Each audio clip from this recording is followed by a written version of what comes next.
It's time for Side Scrollers with me, Stuttering Craig. You decide when you lose, not other people. And Blabs. I like pickles.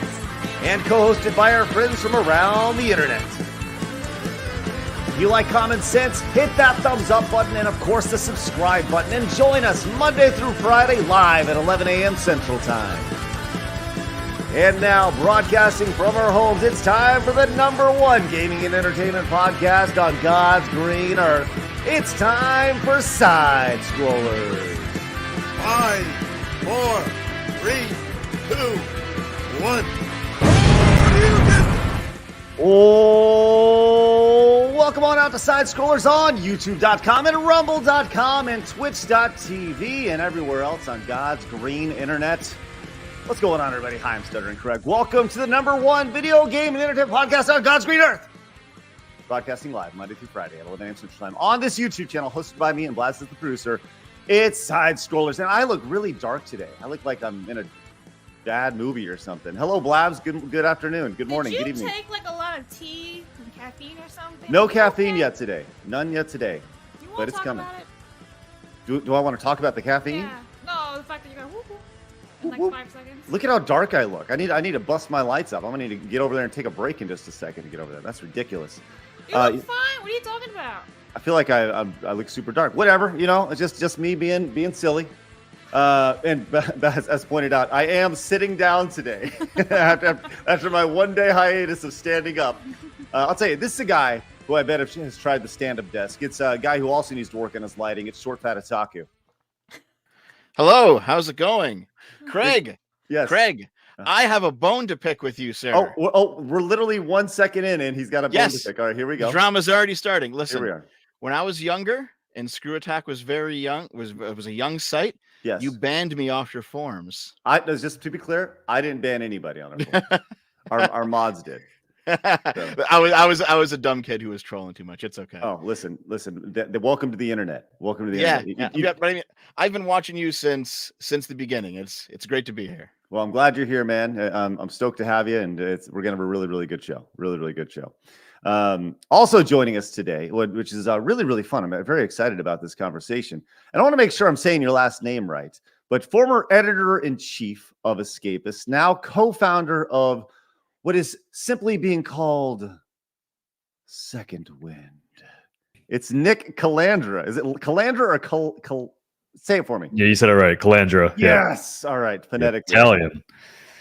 Italian. Do you hate them to go, you Italian, you know, and they hold up your fingers? Do you ever do this whenever? I don't. I didn't live in New York, so. Or am I offending you by doing this? No. Okay, good. Thank goodness. All right, good. You're going to fit on great. Man, this is going to be a really good show. I'm really excited to have you guys on. We're going to be talking about, obviously, the Escapist stuff. We are going to be talking about YouTube's AI crackdown. There's more layoffs happening in the video game industry. And we're going to get in, obviously, the SecondWind Story, as well as the Game of the Year nominees. But first, I'd like to remind everybody, we're live over at rumble.com/sidescrollers. Make sure you hit the follow button over there if you like the free speech side of things. Hit the Twitter follow button as well, at SidescrollerPod. And Blaz, we have an Instagram, don't we? We do. We're closing in on like almost 800, guys. So okay, get to it. Instagram, not our biggest social media platform, but I'll tell you what, let's hit the follow button over there if you guys like little clips of the show and stuff. We're also live over on Kick, and we have a Spotify, which if you guys like the audio version, don't like looking at our stupid faces, you can listen to the show after it's posted there every single day. Join us if you are new to the channel. Hit the subscribe button if you like common sense in the video game space, and join the almost 55,000 people who have joined us over the last few months as we've got off the started over and got going. Hit the like button because we try to hit 300 every single stream, and let's see if we can get those 20 memberships today. Really appreciate that. So with all that said, let's do a quick little intro for our fun guest here. Let's start with Dev here. Dev, why don't you give everybody a rundown of exactly who you are, what you do, because this is your first time on the show, and I'm excited to have you. Well, my channel is politics sometimes, it's drama sometimes it's video game entertainment. It's basically whatever I feel like doing. It is the Dev channel first and foremost. I started as anime, and I was kind of doing the angry reviewer thing, which was all the rage in the 2000s. But I mean, that kind of fell away. Tried Let's Plays, that had some medium success, but I got into things with Gamergate. And actually, Ooh. yeah, Gamergate is the big GG. It's the boogeyman basically of the internet right now. Wow. But I got into the politics stuff with Gamergate, and I've kind of been going ever since. So there you go, right there. So it's kind of like gaming / politics. Yep. Yeah. So it is pretty much anything I want to do. There's many different things going on my channel. What's interesting is this right here, your latest video, or one of your latest videos. I guess you had just posted another one, but you had an interesting conversation with, I guess if you got into the old GG time, you had you and your mortal enemy, I guess your words, not mine, Brianna Wu, had a conversation recently. Yes. So I was very pro Gamergate back in 2014, and Brianna Wu was very anti Gamergate. She was one of the she was one of the big people that was focused on during Gamergate, in fact. And but I mean, it's been 10 years.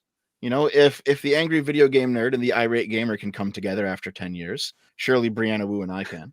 So we went together on Wick TV, which is like a debate channel, and because we both know Wick, we're both friends with him, and we said let's set up a conversation and we've been talking in DMs and stuff, and we still disagree politically on a lot of things, but we buried the hatchet in terms of like any sort of malice, you know? I love it. I love that people from different perspectives can come together and actually have a civil conversation. I think that's like the best thing in the world because it's needed and super important. And I love that. So congratulations on that, which is great. Good for Awesome. Good for both y'all. That's great. Yeah. And Nick, obviously you have we're going to get into your story here in a little bit, but Nick, I'm looking at your channel. I got to be honest, it's pretty desolate. There's really nothing on it right now. Yeah, what the hell's going on? I don't understand. Yeah, it's been a whirlwind of a week, I will say that, but we will finally have a single video up there starting tomorrow. Awesome. So we'll get like I said, we're gonna get into this a little deeper in a little bit, but the Cliff Notes version is last week you were employed, then the next day you weren't, and now you have a company. Yeah.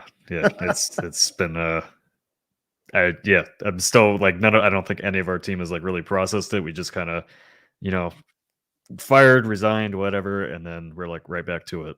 And I was like, okay, no break. Let's go. Love it. Well, this is going to be it's a really cool story. I'm looking forward to hearing more about it here in just a little bit. But before we get into our stories, Mercenary came in with a $5 super chat. Says, hope you check out the link I sent on Twitter and left a comment on it. Stuff is mind blowing, and I really hope it helped.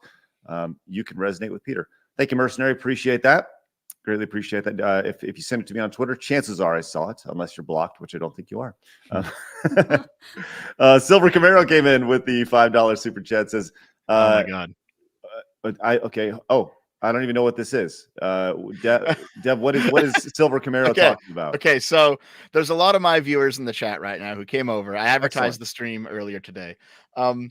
And these are all memes from my community. There's a meme in my community that my girlfriend committed the Rwandan genocide and that she pegs me. And so someone decided to super chat that. Thanks, guys. I appreciate it. Welcome to the show, Nick. Yeah. Welcome to the show, baby. Hey, well, listen, that's great. If anybody else wants to send in super chats about Dev's girlfriend pegging him, then by all means, send them on in. We'll gladly accept please them. don't. Please don't. No.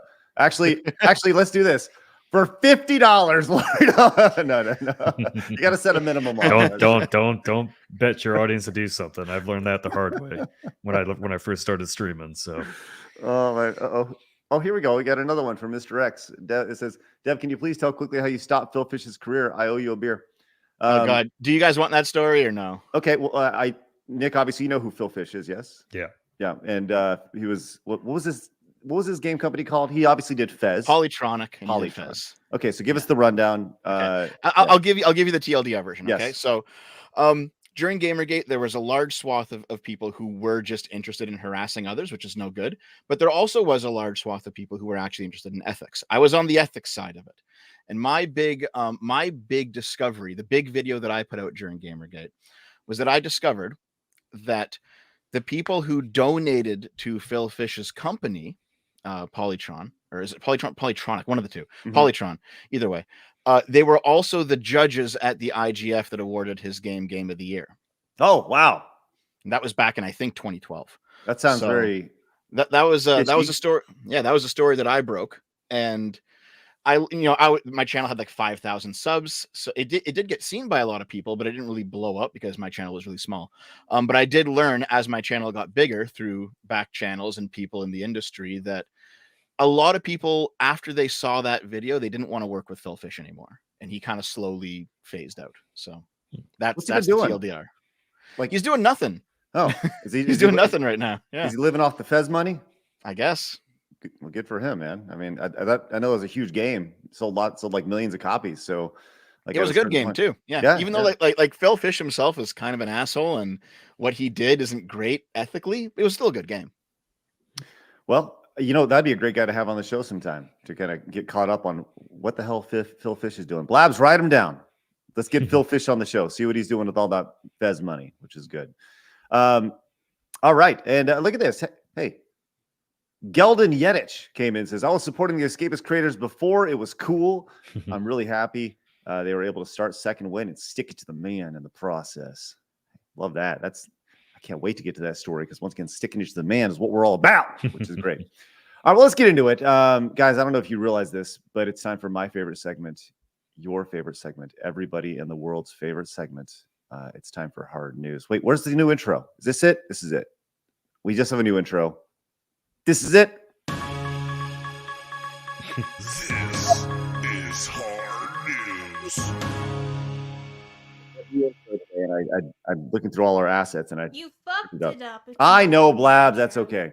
All right, let's get into the big story that's been all over the internet the last couple days. It is the story of Gerard the Completionist. Now, I think we should all kind of stop and disclose if anybody has any personal relationship with Gerard, because we all worked in the space for a long time. Does anybody know Gerard on a personal level? Nope. No? Okay. Nope. I do. Not on a personal. Well, I'll say we've hung out, right? And we're not like we're acquaintances. We've known each other for a long time just because I've been on the internet forever, right? Was it like a Screw Attack Gaming Con kind of thing? Right. Showed up? Right. Yeah, he was a guest at like an event that we ran, right? Yeah.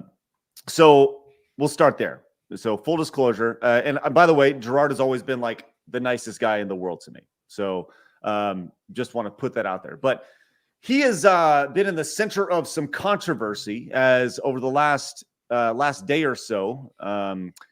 Two, I don't know if you call them internet reporter guys, Carl Jobst, who usually does speedrunning videos, and also Mudahar, I think is Some Ordinary Gamer, released dual videos at the same time talking about the Completionist charity that he raises money for annually. And the TLDR of this story is that he has raised over $600,000 over the last almost 10 years, and it's still sitting in the bank, and it hasn't been dispersed to other charities. And that was kind of the big story from this. Now, none of that money has been used. It hasn't been put towards salaries. It hasn't been put towards Ferraris. It hasn't been put towards anything else. If anything, it's been used to mainly produce the next year's like marathon or charity drive that they do. But it's primarily it's just one of those like, why hasn't this money been spent story type of thing. So I'll open it up to you, Nick. You are the editor, man, superstar news guy. What's your initial thoughts here with this bombshell revelation? Yeah, it really I actually don't know a whole lot about this story. It's, kind of broke when I've been trying to build a business, but if I've only ever heard good things about the Completionists, so I'm always on the side of I want to know more before I make any judgments of anything. And I was seeing some tweets from some people that knew him that like apparently he was having trouble like finding places to give that money to. I don't know how that draws up, but that's basically all I've seen from that story. So, like I said, I think Twitter and all that likes to jump the gun on a lot of these things, and I'd rather just see. Wait. Twitter jumped the gun on something? Never. Are you kidding me? Never. Yeah. Let's give everybody a little more context. I tried to give the TLDR. I obviously didn't do a very good job, but this is from IGN because they're hardcore video game journalists, right? Mm-hmm. YouTuber The Completionist Open Hand Foundation accused of keeping charitable donations. The Open Hand Foundation charity, which he founded and has an active role on. And I think it is important to preface that when a charity is started, some people don't know this. There needs to be officers on the board. There needs to be minimum 3 board of directors. And this is a small charity that Gerard is on the board of directors for. What that board of directors does is they help vote on things like where the money's going or what they're going to do for for the charity drive or whatever. And Gerard is one of the board of directors or members of this board for this charity. So as I mentioned, Carl Jobst and Some Ordinary Gamers uploaded videos about their investigation into Gerard, better known as the Completionist. The pair alleged that the Open Hand Foundation, which was founded after his mom more or less passed on, and they said they've raised over $600,000 for the money, and there's no evidence of paying that money forward to organizations working against dementia. Okay, Deb, what are your thoughts on this? I mean, mostly the same. It's probably good to wait to see what Gerard himself has to say. If he has some explanation, he makes a statement or something. He probably will in the coming days.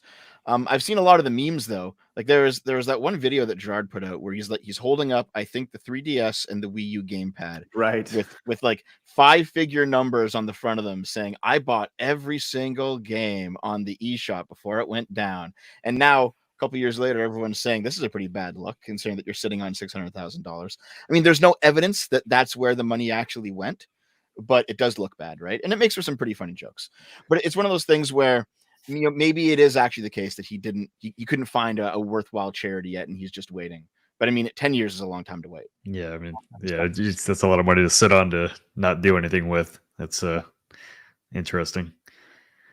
I think that in a situation like this where you have, I've seen counterpoints to all this, right? And this is actually one of them. I saw a Twitter post which was not overreacting, and I think it's important. This guy, the Lil Wooly, who is I guess not really, doesn't have much of a following or anybody, but they're trying to provide some perspective on the situation. And they say over on Twitter, the whole situation regarding Gerard the Completionist in Indieland seems a bit overblown to me. And I want to give Ordinary Gamers and Carl Jobst a bit of my opinion on the matter as an accountant for a nonprofit. And I think it's important to hear kind of those perspectives as we go in. But the long and short of it is he goes in and he's talking about, well, why not? The thought was, you have all this money, why doesn't it go there? And this guy who's an accountant more or less says, because oftentimes when you donate to big charities, it ends up going to like the CEO's salary. It goes to everything but the actual charity and the idea of what you want to help solve or the problem that you want to help solve. And I think that's like honestly a very valid thing. Now, with that said, is like 7, 8, 9, 10 years too long to figure out what that is? Probably. Did he not say anything about holding onto the money this whole time? Like that yeah. Right. So he said several times in several streams and several instances that he's like, this money goes directly to, and he lists out actual things. So I'm not saying that my personal thought on this is, I don't think Gerard knew he was messing up. And when he found out that he was messing up, as pointed out in the conversations that they had with him, because that was one of the things which I very much commend Some Ordinary Gamers and Carl Jobst for doing, is they actually reached out to him and they actually had a conversation with him and they asked him about it instead of just running with the story, which in my mind, that's what journalism is, right? Getting the actual side of the story. So they reached out to him. And he was like, look, yeah, I messed up. I didn't realize that this was happening. And now that I realize that it's happening, we're going to correct it. And, obviously the question back is, well, why did it take so long? And his answer is just like, I don't know. I wasn't aware this wasn't happening. So I feel like in this situation, it's much to do about nothing while still being something, if that makes sense. I don't know. Maybe I'm just talking. No, I know what you mean. There's in a more general sense, I think people have to realize that YouTubers generally aren't professionals. Like when they get big enough to be someone like a Linus Tech Tips, right, where he has like 100 people working under him and he has a 15 million sub channel, you can call them professionals then, right? But most YouTubers, even if they're living off their channel, they're still just kind of schlubby guys who don't know what they're doing and they're bumbling through it. And so it's not like it's still a mistake. It still shouldn't have happened, but it's kind of understandable that he just didn't know what he was doing. I think, and Nick, you obviously you're. Is this your first business that you're running, or I mean, obviously you were the EIC at Escapist, but that's a little bit different than like running a business. So, is this your first opportunity running your own business? This is my first business running with money. Yeah, right. So, and it's a lot. And Deb, so you're self-employed, right? You run your own thing. So, I don't know, kind of talk about that because there is an element to this. And now, I think your situation is going to be a lot different because Gerard has been doing this for a long time, so much so that he can use his platform to create a charity, right? So obviously, I would like to think that he has had experience in handling money and money coming in and then paying taxes on that and dealing with employees and all this stuff. Because when you reach that certain point, but talk about your experience there because that's it's different. And I'm just going to throw myself under the bus here real quick. I've been doing it about as long as Gerard has. I've just been completely unsuccessful until the past 2 years or so. I only just managed to live off of this. It was always like a hobby for me, you know? But there does come a point where you're, I'm going to make a video today. I'm going to do a stream and you kind of do your thing and you get some money and you get a little bit more money and you get a little bit more money. And then you realize, I can quit my job. And eventually you get so deep into it that you're sitting around and money's pouring in. And you're paying off every bill that you have and you're putting some in the bank and you're like, wait, this is actually a real thing now, but I have no idea what I'm supposed to do with this. I have no idea how to like set it up legally. I have no idea how to, what does it mean to hire someone? And there's like the legal responsibilities of that. And then also the moral responsibilities, because if someone's working for you, now you're responsible for them. So if you don't perform, now it's not only you who goes hungry, somebody else now goes hungry. Right. So there's a lot of hidden factors in running your own business that I think spring up out of nowhere. And even for people who are a little bit experienced, it catches them by surprise. I can speak for that. I mean, this is my third business online in this space. And yeah, it's, there's a lot of unexpected costs that kind of pop up out of nowhere, specifically from a tax perspective. Now, the chat's saying like, is this like honest mistake? I don't think you can have an honest mistake for that long, for 6 or 7 years, but I do think it's a mistake. And I do think that it's in a situation like this, you can realize something was wrong and then you can sit on it and then you forget about it. And I'm not going to apologize for Gerard here at all. But I do think that it's worth hearing his side of the story, because I do think that in the interviews that they did with him and the segments that they showed with him in their videos, they absolutely he owned up to it. And I think that's really all you can ask when it comes to this type of thing, is somebody messes up, they own up to it. And it was pointed out in the chat that at this point, probably the best thing to do is to disperse that money and shut it all down and not do this again. I don't know. What are y'all's thoughts on this? You want to go, Nick? I just spoke a whole bunch. Sure. Yeah, no, I just, if he's on the board, and my one big red flag popping on my head is like, you're on the board and you don't know where that money's going over 10 years. Like that's raising a big red flag in my head for me. Just as somebody that's starting a business right now, I know where every dollar is. So yeah, he has to. The only way he gets out of this is dispersing the money and doing what he promised to do. And then I agree, like shutting it down. Like nobody's going to trust you to give you that money again to run a charity like that. That's, I think it kind of boggles my mind. Like especially, when I'm sure people are looking at this and they're going to be finding, financial documents and all that. That's going to tell more of the story to that. Right. Mm-hmm. It's one of those things where it's not good, but on some level it's understandable, because I think we've all been that person, especially when we were younger, like back in school or something, where you've had like a paper due and it's sitting on your desk and then you're like, I don't want to do this right now. It's a huge project, and then like it shuffles to the back of your desk behind your monitor, and then it stays there for about 3 weeks, and you don't even look at it. But like on some subconscious level, you know it's there, and it's like this dragon that's leering from behind your monitor that has to be tackled. But every day you Dude, don't tackle it, the I don't problem know gets if I worse. buy. I don't know if I buy that so much though, because he No? like was promoting the charity on a lot of Right. streams. It's not something that like was in the back of his mind that we're Mhm. raising money and at the same time not seeing where it's going. As somebody who has once been the type of person who was scared of confronting important things and putting them off, Yeah. it's very easy to rationalize it and be like to talk about it, and then but like have anxiety about it, and then just say, go away, get out of my head, and I can just forget about you for the next 3 months. But it's still back there, it's not good, and no one should ever do it, and it does come with consequences, but I can at least understand it. I actually think it's very good that he's been called on it.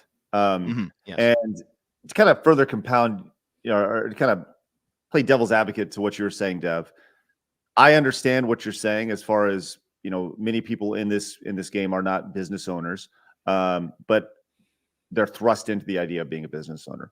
But, the question is, well, there's like been $100,000 that's been spent out of that, right? And I think that money probably, and I don't know, this is something that Gerard's going to have to ask, but that money was probably pulled for, and that's $100,000. Not like that's like a one-time deal being pulled out in 2022 for whatever, to buy a car or whatever. That's probably been spent as an expense for the charity over the course of the duration of these charity events. That's my only assumption, and I'm going to assume there. We don't know until Gerard actually says anything. But I do think that that's probably the best answer for that situation, is that money has to be spent to generate more money, and that's how things work. It just doesn't like start flowing in. So they're causing expenses, or they're having expenses to bring that in. With that said, they do, every time there was an expense, they had to know that money was there, right? So that once again doesn't give the excuse of, well, they just didn't know, because they clearly did know, because they're spending that money for some things. So I'll be interested to see if Gerard makes a statement here over the next couple of days. He obviously should. I would think he'd probably want to do it sooner than later, because he clearly knew this was happening. This was going to happen, because they reached out to him. They knew that he had 2 fairly large YouTubers coming after him, and it's. I would have thought that he would have probably. I mean, if I was him and I knew this was going to happen, I would have broke the story before them personally. That's kind of how I would have handled it. I don't know. What about you, Nick? No, yeah, I would have absolutely got ahead of it, as just happened with me recently. So right. Um, So there you go. Yeah, I mean, I think we're just gonna have to kind of wait and see over the next couple of days what exactly happens and the response to this. I think that anytime there are sort of accusations when it comes to charities or just anything online, like really any accusations at all, I do feel like there will still be that asterisk in the back of people's mind where it's like, wasn't that guy who cheated the charity? Regardless of if he did it or not, the fact that there's been publicity around it, because people will only see that first headline, and we know that, and that's kind of why I would have beat it out the gate, but that's just me. So that is the world that we live in today. So. Got a bunch of super chats, which are awesome. Thank you guys very much for your support. I'm going to read off some of these before we get to our next story. Chrisinator says, I'm disappointed in Gerard. Unless he has a good explanation, he will end up alongside Spoonie, Boogie, and many others that ruined their career. I guess my question to you, Chrisinator, is what would be a good explanation? And this is a question for the entire chat. What is a good and Deb, what is a good explanation for you if he comes out? What solidifies the crazy waters? I mean, I don't think there really is a good explanation, to be honest. There's less bad ones for sure, but there's not really a good one. The best possible scenario is that he just couldn't find a proper charity that actually seemed up to snuff, and then it all kind of snowballed and got away from him. It's not a good excuse, but it is an understandable one. Nodding comes in, says the dots don't connect. Fake testimonials on the website. How can you run charity drives for nearly 10 years and not know where the money's going? I want to believe Gerard, but things don't add up. Once again, I think we need to hear what he has to say. I mean, everyone's so quick to judge, right? And when you hear people with loud voices speaking, obviously that helps formulate an opinion. But I think in a situation like this, it's always good to hear all sides of the story. And I feel like, I mean, but hey, this is the internet. Fuck everybody, right? Yeah, I mean, the last time I jumped on like a cancel train myself was the Pro Jared thing, and Pro Jared ended up being innocent, and like I got burned pretty hard by that. Like not even by my own fans, they didn't care, but I felt like I did the wrong thing here. I felt kind of scummy about what I had said. So I apologized to him, and then I said, you know what, I'm never getting on this sort of a bandwagon ever again. Did you say anything publicly? Yes. Good. I think that's like really important for people. Yeah. Is like I made a few videos like about the situation where I was wrong. Then I made a follow-up video where I said, no, I made a mistake here. This is like I fucked up. So good for you, man. That's great. Good for you. That's great. Shows a lot of. Oh, thank you. People grow up, and it's good. Hey, Blabs, read it off from Orthodox monks. All right, movie quote of the day: "The battle of the mind of North America will be fought in the video arena, the Videodrome." Dr. kind of- Oblivion Videodrome. Replace that with social media. Replace video arena with social media, and you got that, and that is prophetic, actually. Thank you, Orthodox monks. Appreciate that. Blake lets us know that it's still not a scam. Okay, thank you, Blake. Appreciate that. Mercenary came in, says, so we're still playing the game where someone is blocked and is begging Razorfist to be unblocked, but now with Craig as player 2 now. I guess. I don't know. I don't like to block people unless they're jerks. So GK says, as it stands at this moment, I follow Hanlon's Razor. Never attribute to malice that which is adequately. I can, guys, you're going to learn this really quick. I can't read. I'm not a good reader. Never attribute to malice that which is adequately explained by neglect, ignorance, or incompetence. Nailed it. Thanks. Appreciate that. And from here on out, Dev, you get to read all the super chats, including from Xander. You want me to? Yeah. Okay. Nick, hope to see Jack Packard and more stuff. You will. Bam. Oh, God, this is from my community. Dave brings a lot to the SFO channel, like his gout. I have an editor named Dave. He has gout, and it impedes his ability to work. Oh, it's a bummer to hear. Sorry to hear that. Mark came in and says, hello there, Dave. Hello there, Dev. Can't even read Hey, Mark. Dave. I think Hi, Mark. Mark was the one who actually clued me in, I think, to you guys that you came back, Craig. So that's cool. Oh, good. Yeah, it's good to be back. John says, question, is Gerard just part of the board of directors or is he CEO of the charity? Perhaps it was something he was trying to fix. Devil's advocate. I don't know. These are questions that we don't know. I think on the paperwork, he's just listed as a director. So I don't know what that looks like. So once again, these are all things that I feel like it's very important for us to hear from him at. Mark came in, says, go ahead, Dev. Hail Dev, breed Dev. The Dev will be bred when he isn't getting pegged by his girlfriend for being disobedient. Communist breeding. Hail from the Archcast. So I do a podcast called the Archcast with the YouTuber Arch Warhammer. Mm-hmm. And it's a pretty good show, even though everyone in the chat says shit like that all the time. All right. It's always interesting how every community has like their own lore attached to them. Yeah, and memes. Yeah. Yep. And apparently the big one in Devs is pegging. Yeah. Hold on. It's actually not the biggest meme. It's just the one that everyone's posting right now because they know that I'm on someone else's channel. That's what's going on here. That's Trying to embarrass you. At least my community hasn't started doing that yet. I know. I guarantee you'll get a super chat from somebody's saying the thing that everybody says about me in my chat. Oh, I can't wait. Can't wait. Won't spoil it for you. Evan came in. Evan says, I like Gerard, but this feels like George Costanza on the Susan Ross charity board. Obviously a Seinfeld reference. Thank you, Evan. Appreciate that. Matthew came in, says, the worst part is that Gerard has said multiple times that his mom passed away due to dementia. You think he'd know better. Okay. All right. Thank you, Matthew. Appreciate it. And Moondoggy says, I'm stuck living with Dev's wall and he's not feeding us. Yeah, so that is a meme where apparently a lot of my viewers are so, parasocially attached to me, they've decided to live in my walls. Oh, creepy So, and shit. That's good. yeah. That's really good. Mhm. Hey, Mike Fury came in as a resub over on with Prime over on the Twitch side of things. So spending that Bezos bucks. Hey man, if anybody wants to use your Bezos free Amazon Prime, head over to twitch.tv/Stutter and Craig and use it on your boy. Really greatly appreciate that. Also, speaking of memberships, Clemson came in with 10 gifted memberships to the channel. That is spectacular. Thank you, Clemson. Greatly appreciate your support. And if you guys got gifted membership, make sure you say, thank you. I really appreciate that. And consider paying it forward. Dude over on Rumble says, Greg left the Completionist in February of 2015, shortly after the charity went nonprofit. I wonder if this was one of the wedges between them. I unfollowed once Greg left because the show lost its soul. Thank you. Appreciate that, dude.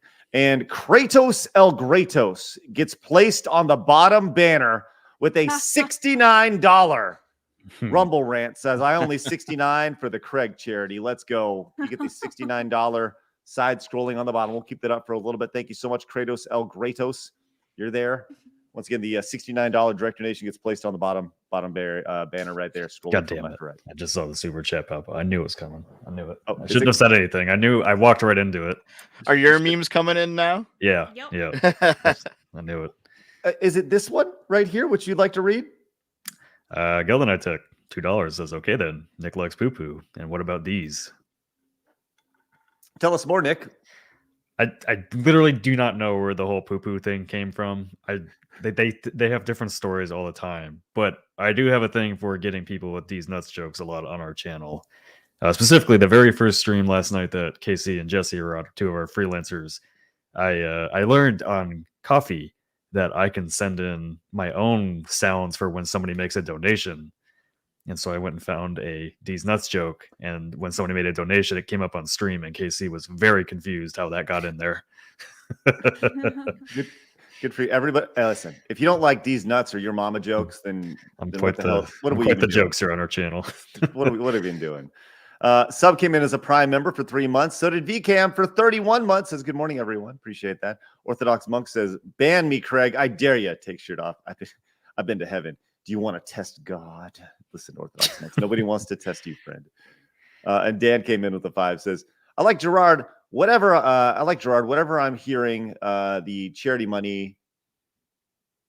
Are we having another glitch here? Says, I like Gerard. This Whatever one's I'm Sam, I hearing, the charity money controversial. I really want to hear his side of the story. What happened?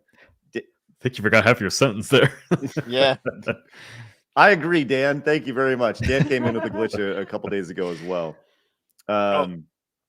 And Mad Stork says, always nice slash weird to see people I follow and respect doing something together. I've been following Craig since we met by some trampolines by old Denton. Thanks, Mad Stork. Yes, the old trampoline bouncing days. And listen to this. Nick, Eric came in. Oh, hey. Says, That's one of our that's our community manager over on the Discord. that's amazing. Eric says, I bet Nick won't be expecting D's nuts. Eric, I'm banning you. No more admin role for you. Oh shit. Damn. Raw, man. That's tough. Let's see if he holds to it, which is the most important thing. Jake came in. These are dropping some nice old Australian money. He says, watching 4:30 a.m. Australian time because my brain has never known how sleep works. Hope y'all are well and have a great one. Jake, thank you very much. Greatly appreciate that, man. That's phenomenal support, and we appreciate that, guys. Thanks for your Australian monies. Balls. Yeah, big balls right there. Love that. All right, let's move on to our next story. Next on the list, we have, well, I'll tell you, I want to get into the SecondWind stuff. That's what I want to get into. That's really, we can talk about YouTube AI and all this stuff. We can talk about Billie Eilish and layoffs and stuff, but I want to talk about the SecondWind story. Okay, so one of the things we love to do on this channel is I like to do interviews, and congratulations, you're going to be interviewed by 3 people today, Nick. So, okay, give us the rundown, because we're going to go back a week. This was Thursday, I believe, when the news broke. Is this right? No, last Monday. Monday. Okay. So it was Monday last week, which is a very odd day to resign / be fired. Usually that stuff happens on a Friday. So my immediate like senses go, something happened here. And I don't know if you publicly talked about this, but what happened at Escapist? I know you have no ill will towards Mhm. them. You've said this publicly, right? Yeah. But you also got fired. Yeah. Well, yeah, the Escapist was my brand. Like that was our team. So, Mhm. the Escapist didn't fire me. It was a gamers group that fired me, our parent Right. company.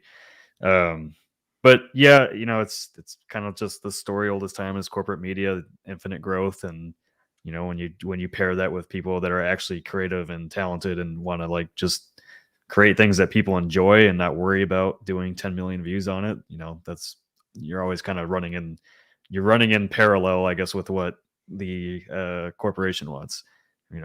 They want growth. You want engaged fans and a true audience to that. So, yeah. So we have to go a little bit farther back to get the context. So Yes. Listen, we got time. Let's yeah, do sure. it. Let's I go took back. over the Escapist in 2019, July of Mhm. 2019, and basically I was tasked with rebuilding that brand from scratch because it was just beyond Gamergate and all that stuff. Like the brand had been kind of completely tarnished. Everybody had left for the most part, and so in 2018, Enthusiast Gaming bought it, previous Mhm. parent company to that.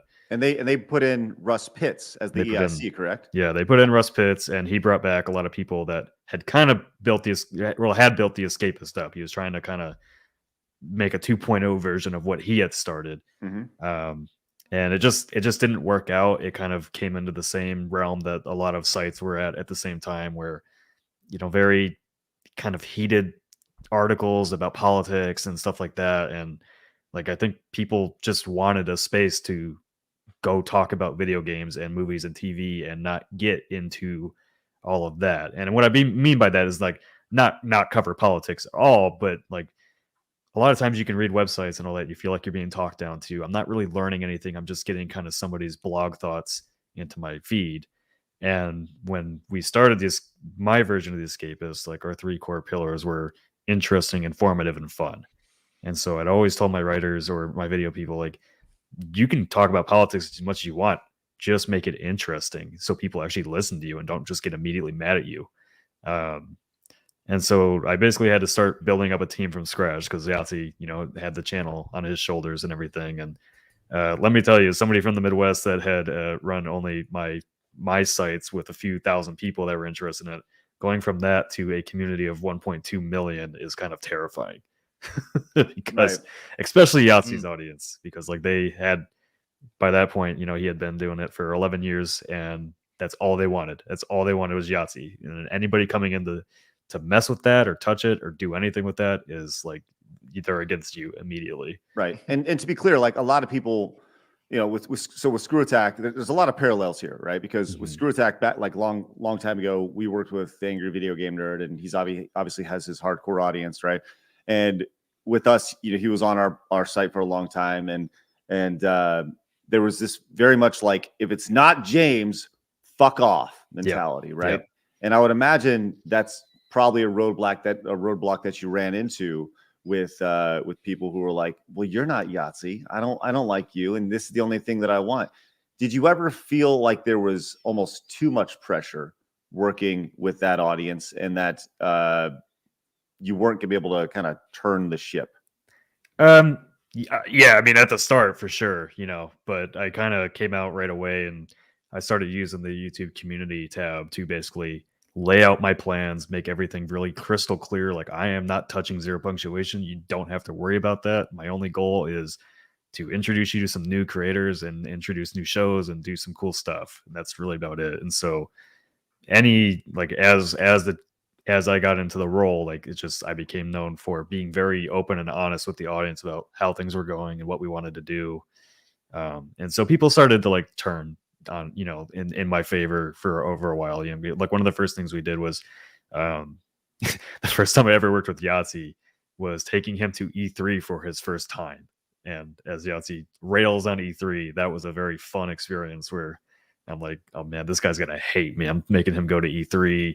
I'm making him go talk to developers. I'm putting in front of John Romero, who he's roasted his games before, and like we got a great photo op with John Romero staring him down just for social media shits and giggles. Mhm. And at that time, I was only managing editor of video. I wasn't editor in chief yet. But like right after E3 is when I became editor in chief in July of 2019, and so like the community clearly seen like I'm looking to have fun, like we're looking to do cool stuff. We made a documentary to like commemorate Yahtzee, with the audience there and like really get more of his story and everything. And so that's kind of like really what we did. Like I wanted the Escapist that I built up to honor the legacy that had been come before with a lot of interesting columns and personality, and not just another IGN or GameSpot that's just a news board with you don't know who's writing or who's doing what. Right. Well, so you're successful in that, and then you obviously to a point to where you bring in a team, you start developing new content, you develop a show, you're working with sponsors.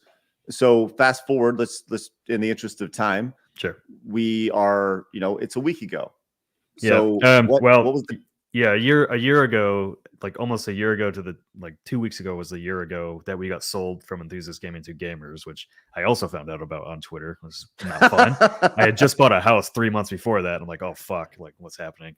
And so we get to Gamers, and like it was actually good. Like when we started out, like we were excited. Like Gamers saw the potential of the Escapist and what we had already started to build and wanted to invest in it. And we really had free reign to do what we wanted to do as long as we were growing. And we were like we grew on the back end. We were working a lot on our premium memberships through Patreon and YouTube memberships, and trying to build basically a sustainable revenue model that would compound year over year to get us to profitability. The problem was, go ahead. What did that look like? Like you can go into much detail as possible. Like how much does it cost to run a video content, something the size of Escapist with 1.2 million subscribers, X mini shows, blah, blah, blah, blah, blah. Like, is it 100K a month? Is that 50K a month? Like, what do we like? Cause that's the reality of the situation, is a lot of people like video costs a lot of money. There's editing attached to it, scripting, and that, so. Yeah. I mean, like it's kind of screwy a little bit, because back at Enthusiast Gaming, we had a very small budget. There were only 3 of us that were full-time, myself, Yahtzee, and Omar Ahmed, our head of media production.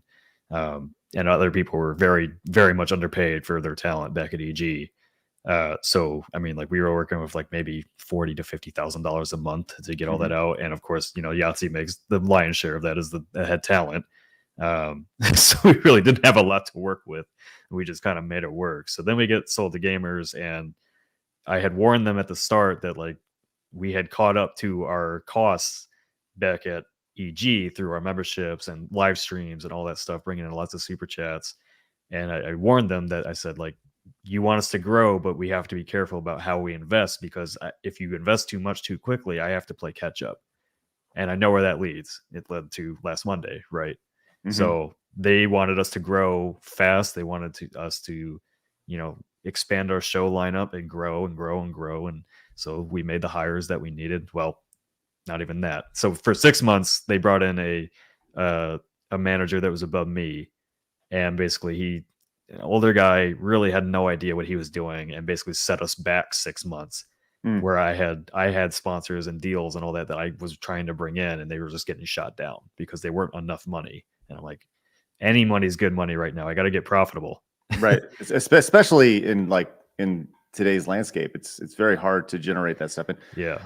Okay. So he gets fired about 6 months ago, and then I take on the role. And at that point I kind of knew, like, okay, well, I am now the guy in charge, so everything's going to fall on me if I don't reach the goals that they want. And so not only was I editor-in-chief of the Escapist, I was also like head of strategy for all of the video channels that they had. And the problem with Gamers is they bought all these brands that had YouTube channels attached to them, but they have not been active for years or months. And as anybody in the space knows, it is really hard to bring a channel back that has a dead subscriber base. So, they wanted me to revitalize Destructoid and Mary Sue and Prima Games and all these things. And I need editors to do that, and like that costs a lot of money to get a channel up and running again like that. So the last thing I was told, it was like 2 months ago.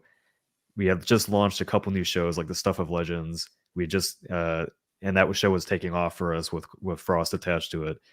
And then my CEO comes in and he's like, the YouTube channel is a little bit boring and stagnant. Like, when are you launching new shows again? I'm like, okay. We can move Cold Take weekly, and we can do something easy to edit with Yahtzee, which was Yahtzee Unscripted. That wouldn't take a lot of effort to do and bump our views up like that. And so we did that. And his goal was for me to get the channel from, this was back in October, 5.66 million views up to 10 million by the end of the year. Seems very unreasonable. I was given that goal, and I said, okay, I better start packing my bags because I'm not long for this world. So you see the writing on the wall. Yeah. You see the writing on the wall. They effectively fire you last week. What's that conversation like? Yeah, so I kind of knew something was coming, because if you work in corporate media long enough, you kind of know when they go silent on you, you're probably in trouble. So I was back home for Halloween for my mother's birthday, and I got like a PDF or a Google Slides file from my manager that basically laid out Yahtzee's profitable, Frost is gonna be profitable, the rest of your stuff isn't. And I'm like, yes, I know all this, thank you. So, but I was like, okay. So I went upstairs. I was pretty pissed because like this, I've given him the numbers, like I've shown him the bar graphs that show our money going up and up and up because of the memberships and everything. We were on a growth pattern, and everybody knew it on my team. We knew the numbers. They just wouldn't listen to me, and it's fine. And so like at that point, I was like, I pretty much told my parents like, yeah, I'm probably gonna get fired soon. And they didn't really, like, oh, calm down kind of thing. So Monday comes, and I'm messaging my manager at 6 a.m. I'm like, hey, when are we meeting? Because they were actually in London, the CRO, the CEO, and my boss having video strategy meeting. And I wasn't there, and I wasn't invited, and I wasn't told anything. So I was like, okay, I put 2 and 2 together if you're smart. So Monday morning, I'm trying to figure out, hey, when are we meeting today? No response. 9 a.m. Hey, when are we meeting today? No response. 11 o'clock, Omar messages them, when are we meeting today? No response.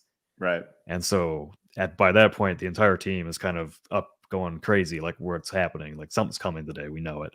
So we get into a call. We start figuring out like, hey, if something happens today, what are we doing? And because, I had been saying like, I'm probably going to get fired, and everybody was freaking out. So we're in that call, and then I get the message on Slack, can you come have a meeting with me? And HR's in there. I'm like, all right, guys, bye. This is it, huh? Yeah. So I go to that call. It's 2 minutes long. It's very, very cold towards me. Like basically, yeah, it's just not working out. We're breaking up with you. See you later. And I basically said in the call, like, I'm not signing anything. I'm not. And they didn't even tell me what the severance was or anything there. I just said, I'm not signing anything. Right. Why? Why did you not? Why did you, like, they're offering you a bucket of money, right? I'm assuming, right? They're going to offer you some severance, maybe 3 weeks. Oh, okay. That's not worth it.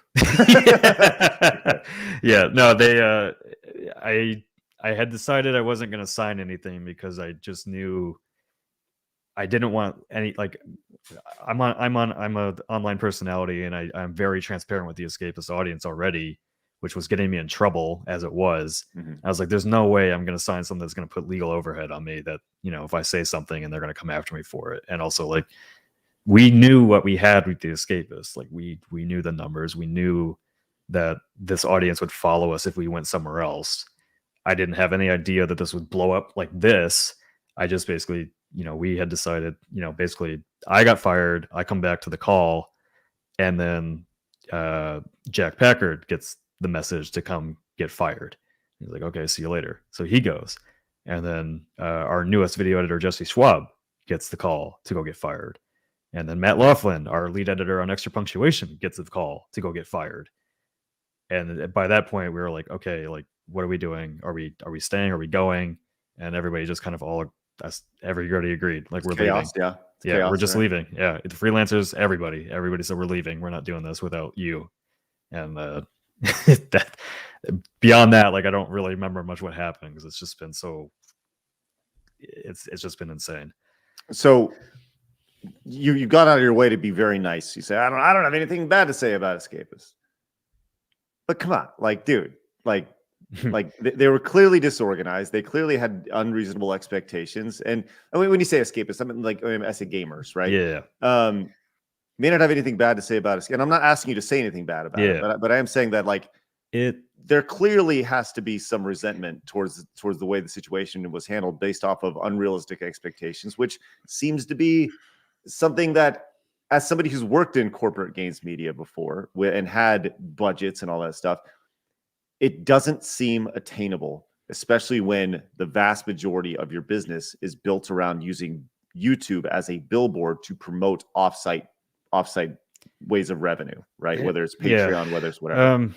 I have resentment for all 5 years of corporate media where my team believed in me and I knew what I was doing. I knew we weren't going to get 6-figure sponsorship deals. It didn't happen for 3-4 years at EG. Why was it going to happen at Gamers all of a sudden, right? And so like business-minded me is going like my team and I went out and sold more sponsors for what we were doing than the corporate company did. So we had basically been preparing for this moment for the last 5 years as we basically were independent already. We just had a corporate company paying our paychecks. Right. Which is why, people are like throwing around conspiracy theories. Like, how did you guys do this so quick? How did this happen? It's like, well, we had the team and we had the structure. Like it was already there. We just had to take it to a new place. But I mean, like gamers paid us well. Like we weren't underpaid as editors or anything like that. I was paid very well. Yahtzee's paid well. We had good benefits. I like most of the people. I like most of the people there, besides the people that stabbed me in the back. But other than that, like Gamers as a company is actually not a bad company. Like they have a very smart SEO model that builds the backbone of their websites, and it works. It just, the problem is like the type of content we wanted to create wasn't compatible with that. Right. So lots of questions in the chat, and I think one of the this is interesting. This is did they think they could just fire everyone and keep Yahtzee and Frost and nothing would happen? Was that the thought? I mean, they weren't going to fire Omar, our head of production, and Yahtzee or Frost, I think, and they basically tried to task Omar with handling the rest of the shows that we had, which was, there was no way that he was going to be able to do that. So I think that was their expectation, is like Yahtzee and Frost, both of them edit their own shows, and then my team is just kind of overhead that they didn't need. Mm-hmm. But they didn't realize how much I actually do to keep that team running, and how much like everything we do as a team is collaborative. It's not one person running the show. Like even me, like, yeah, I'm called editor in chief, but half the time, like I'm just working with the editors to like basically flesh out their ideas and get things moving. So right. And that makes sense. Like I said, having, so after I sold Screw Attack, I worked with Full Screen for 3 years, and ultimately Rooster Teeth for 3 years, because they bought Rooster Teeth as well. And the one thing that really shocked me, after specifically when Full Screen paired us up with Rooster Teeth, was how little they knew about anything that we were doing. They knew nothing about us. And they don't know anything about your brand. They don't know anything about your audience. They don't know anything about your, really anything. Yeah. And it's just like, we'll figure it out. And then that's where the suits and ties come in, and they say, well, you have X amount of dollars, and here are your KPIs. And like, if I never have to hear the phrase KPI again, Blabs, do you know what a KPI is?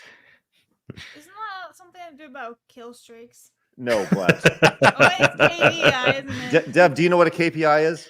I don't. I'm sorry. Key performance indicator. Yep. Oh, so, yeah. I learned that like many moons ago. So you need to get X number of views and generate X number of dollars, and this is how we're going to judge your success, with your KPIs. Yep. And as I know, everybody who works like generic corporate jobs watching us now is just vomiting in their mouth from the KPIs. It's ridiculous. Lord Spleech wants to know. He says, maybe the Escapists should burn down the house by bringing Movie Bob back. Just a thought. Did you deal with Movie Bob at all? Yeah, I mean, Movie Bob, he's got a fiery personality on his videos and everything, but he's a very sweet guy in person and stuff like that. Like I made sure that he got like the big picture back before he left and everything like that. So I'm like, him and I have a good relationship. And Yeah, Des, He, go yeah, ahead. he has like 18 internet controversies following him around. Yeah, it was He's not easy being the editor in chief and having Movie Yeah. Bob around, but I still love the guy, and Mhm. he's a very nice person Mhm. outside of Twitter. So I actually very much agree with you. He's like, and he got to start on Screw Attack forever ago, and that's where we like first platformed him when he was just doing gaming stuff. And yeah, and then when he's off Twitter, he's actually a pretty nice dude. Yeah, yep. I when I was working, I was like, please stay off Twitter for today. Just stop. I love you, man. So- Like, just get off Twitter. so here's the thing. Like I'm definitely an outsider in this space, right? Like I'm mostly a viewer, way more than I am somebody who has connections or works a real job. This is still very surreal to me, right? Mhm. So I don't know anything about the corporate stuff. I did know somebody who was part of Maker Studios when Oh, yeah. Disney bought them, Mhm. and the story that they told sounds very similar to the story that you two just told. It's the same story for all these companies. Like and the reason, like one of the reasons, like we knew exactly what to do when this happened is because I've studied what happened with Defector. I studied how the Kind of Funny guys left. I studied how Colin's Last Stand started. I studied MinMax. Like I modeled everything that we did on the Escapists while we were under a corporate company after those guys because they're successful where all the corporate media sites are failing. It's like maybe, so I spent my 5 years trying to get them to understand, like, there is no sustainable model in corporate media when you have shareholders to please that you're going to get 10 million views on YouTube and it amounts to like $5,000 and it's you can't sustain that. It's impossible. You get one video that goes 10 million views and they're like, how do you do that again? I'm like, who the fuck Right. knows? Right. If Okay. I knew, I would be the most successful video person on the planet. Okay, so corporate media, obviously, we all agree. Everybody here agrees that corporate media is it probably won't exist at least as they're trying to exist in 5 years from now, right? This is something that people who are investing in this, they always think they know better, but at the end, it's always the same story. Mhm. So how long does Kotaku have? How long does Polygon have? Like, I think Rooster Teeth is gone in a year. I don't know if you saw it, Craig, but Kotaku just had a whole bunch more layoffs like 2 days ago. Really? Yep. Yeah. Well, Yeah, I mean, the only way these sites survive, and that's why I was trying to get ahead of the game with the Escapists being under a corporate model, is a fan-funded platform. And you can have that under a corporate model if they let you do it.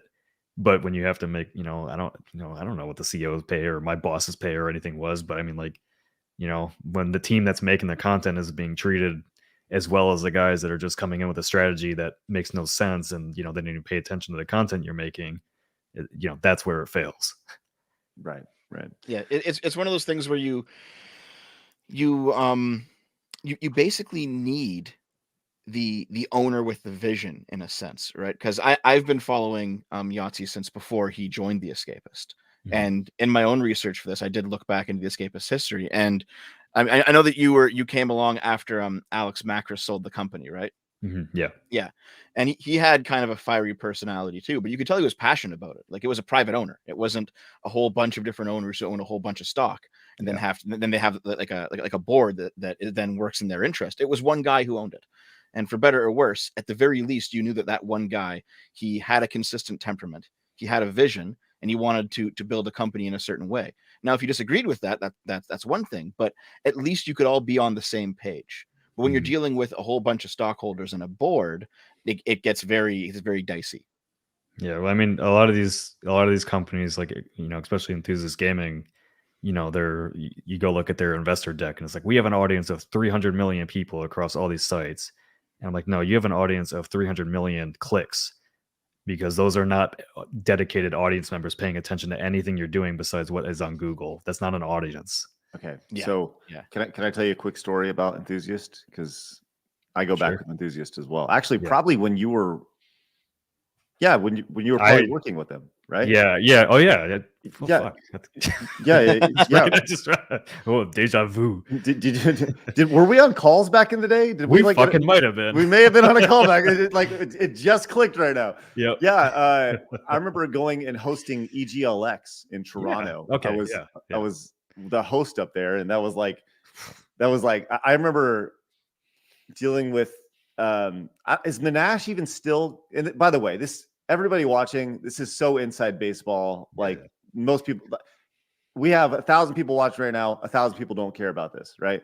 But I just need to know: is Minash even connected with the company anymore? No, he got completely pushed out and sold. He off got his pushed shares. out.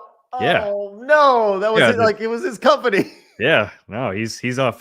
He went and formed Glimmer. It's a mental health foundation that he's running, and then he just announced his leverage venture capital firm with Mare. You might remember Mare too. Yeah, vaguely. Yeah. Yeah. That's funny. Yeah, Yeah. I was actually, man, that's so interesting. That's so interesting that like this like our worlds are colliding like right now. It didn't even dawn on me until right now, which is great. Only my site Only SP was the first site that Enthusiasts ever acquired.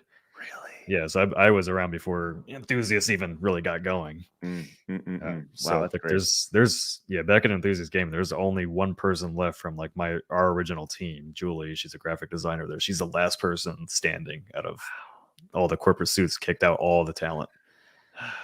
It is what it is, man. What a crazy world. So okay, so fast Hopefully forward. you didn't have stock because my stock's worth nothing there. No, you know what's funny? What's funny is I was actually talking about working together, and there was Nero who ran Destructoid. Yep. I remember he's like, man, you need to buy stock. You got to buy the stock. You got to buy the stock. Buy the stock, Craig. Buy the stock. And I was like, I don't know. I think at the time it was like 4 cents a share or something. It was like really low, whatever it was. It was like a penny stock, and I saw it like bounced up to like $4 or $5 at one point, and I was like, it was at like $10 at one point. Yeah, like it was like a very specific window. It kind of like GameStop, where it kind of like bumped up for a month or something, and then it bounced on down. And it was one of those where you're like, damn it. But then I looked at it like a couple days ago, and I was like, oh, I guess I didn't miss out. So I learned my lesson about accepting vested shares for selling something to them, because that I didn't get anything for that because they sold us. So like great. Well, that's interesting. So fast forward now, and now you have vested shares in SecondWind. I do. Yes. So you are co-owner of this company. What does that look like? Like what is the structure of this company? How many co-owners are there? So there was the whole full-time video team from the Escapist came over. So there are technically like 9 co-founders of this. Oh wow. That's not going to be a mess later on. It's like, yeah, well, I mean, we basically like Monday night after I got fired, the entire day I spent the computer like, here's what we need to cover our salaries. Yahtzee, Jack, Omar, and I all took significant pay cuts in our salaries. And I'm like, here's what we need to start something up and just keep going and doing what we're doing. And like, we got to jump on this today because, well, we all quit. So like, let's stick together. Let's do this. And so like, you know, we pulled the defector strategy basically where defector started getting fired, laid off, and they let everybody know on social media all together. They're getting let go. We're staying together. We're going to do exactly what you expect from us and what you wanted from us. So I really followed their plan to a key to basically make sure that we controlled the message and not gamers saying like, you know, Escapist is fucked up and not profitable or whatever, you know, whatever. So yeah, we basically threw out a bunch of ideas for names. Like Jack Packard half-assedly threw out SecondWind. I had some people are like noticing on the YouTube channel was created 3 days before I was fired. That's because I just went and grabbed an account called The Getaway as like, here's a brand name. If we need to jump somewhere, let's go here. Direct everybody here. And so yeah, we just like, you know, we had Java Stereo board and like got him on the branding right away. Like here I gave him a color palette and like just said, make something that like Escapist rising out of the ashes, whatever the fuck that looks like. Okay, he comes back. I'm like, that logo looks incredible. Let's fucking run it. And yeah, whatever. It's great. I love it. We can change it later if we need to. Which is good. And no, it just blew up from there. Like we like I said earlier, like we had all the structure at Escapist. You know, the main thing we didn't have to come with us was the IPs, which we're still in negotiations for and all that. And so it was basically just like keep doing what we were doing, get our stuff right back on track, continue where we left off, and make it fun and fresh and new, and then go from there. Well, hell, man, you guys got the Patreon set up. You got You're killing that over there. You got all sorts of good. You've done a few live streams, and you said your first video is going up tomorrow? Tomorrow, yep. Yahtzee's brand new show, fully Ramblematic, and I haven't checked the Patreon. Should be updating crazy numbers right about now because we launched at 11:18 last Tuesday.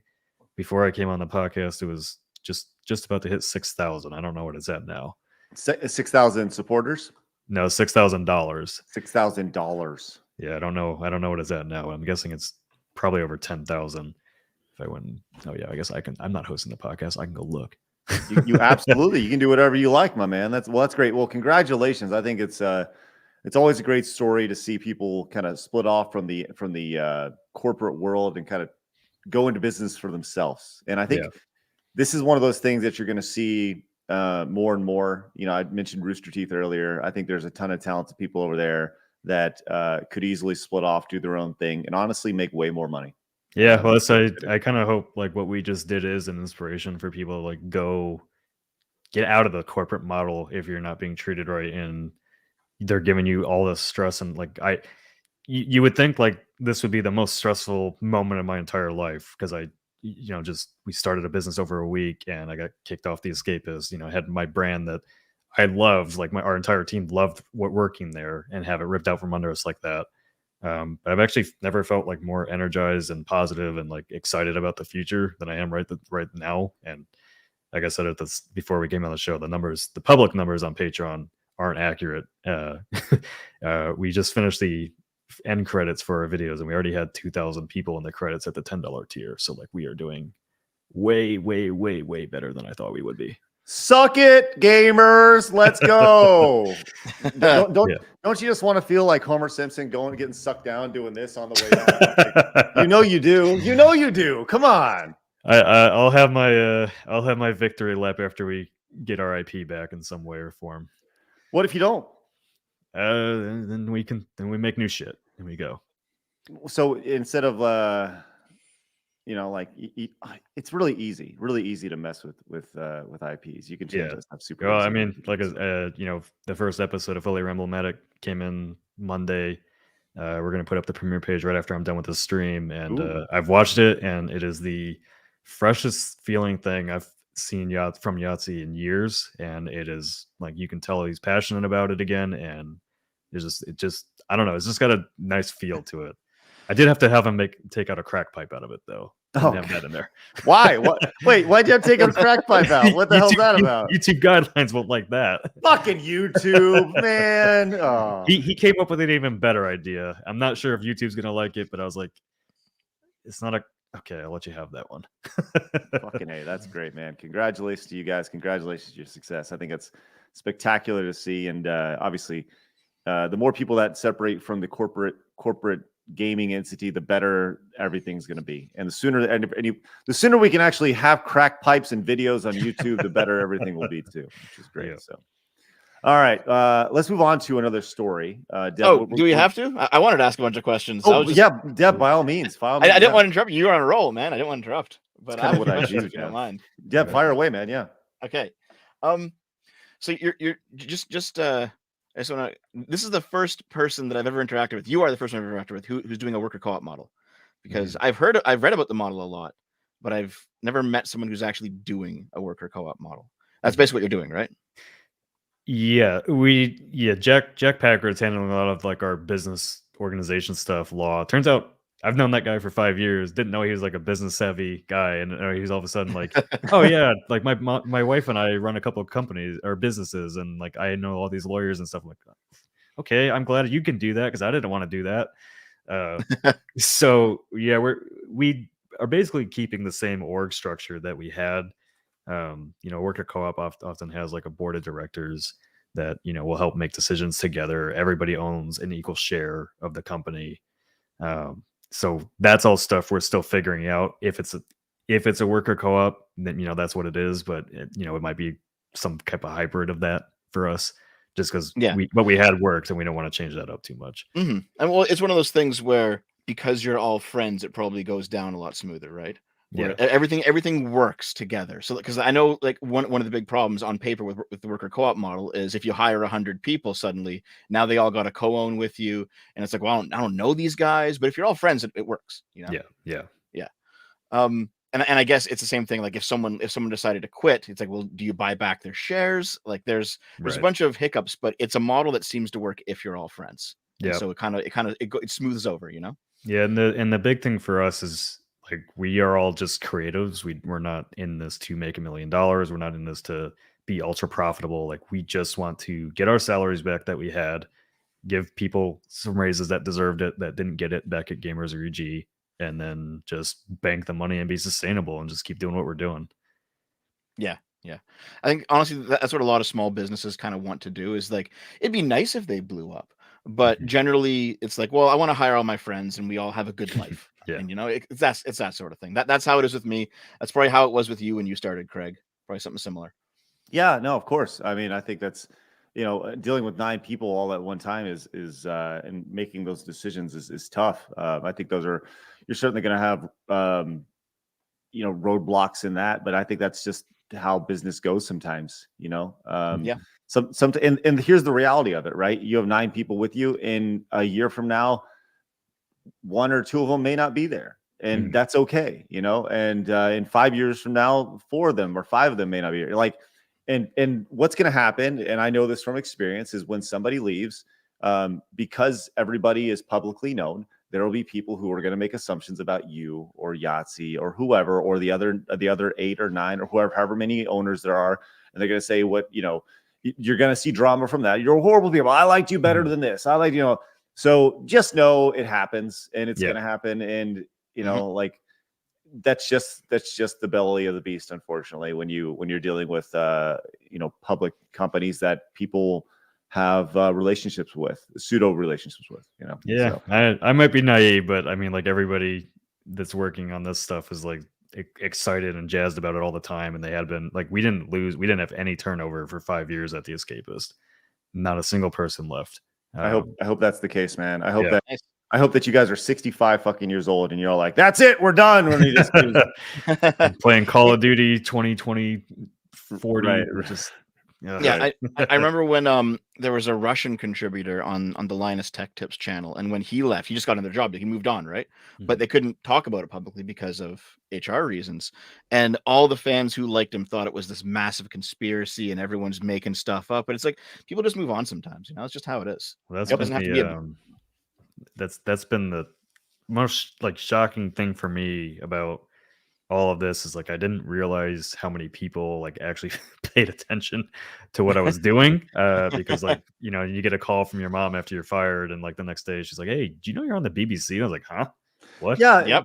Yeah, man. like talk about that. Like, did you guys reach out to these people? Like, and do you feel like Yahtzee moving was a big move, right? Yeah. Because he and Escapist have been one and the same for the better part of his entire career. 16 years, yeah. Right. So, him moving on was obviously the big draw, right? People get fired all the time, but it's Yahtzee and he has this large audience, right? Yeah. So that obviously played a big role in receiving coverage of it. What was it like with him? Because he wasn't going to be fired, right? Was he just like, yeah, I'm out the door with you guys, or like, well, Yeah, pretty much. He's obviously the biggest of the fish. Yeah, I think that's so anybody can say. Yeah, I think a lot of people realize like after this, like Yahtzee is part of the team now. Back when before I ran the Escapist was very sectioned off. They might have had an office in North Carolina, but like a lot of them, just the creators of these shows and all that, just kind of sent them their shows, and they didn't really collaborate a lot and do a lot as a team. So like I said, the very first thing we did with Yahtzee was go to E3, and like he got to hang out with me and Omar and Matt Laughlin as we filmed E3 there, and like we were working day and night getting coverage going. He was making ZP on Windows Movie Maker. Like we were all in an Airbnb together, and I think that was like the first time that like he really got to just be part of a team in that way.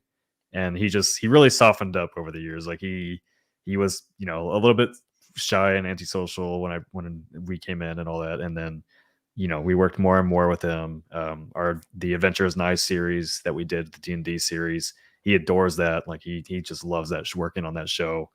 And so him and I actually had like a very close working relationship because the corporate companies wanted to milk him dry, and I never let them. I stopped them at every turn.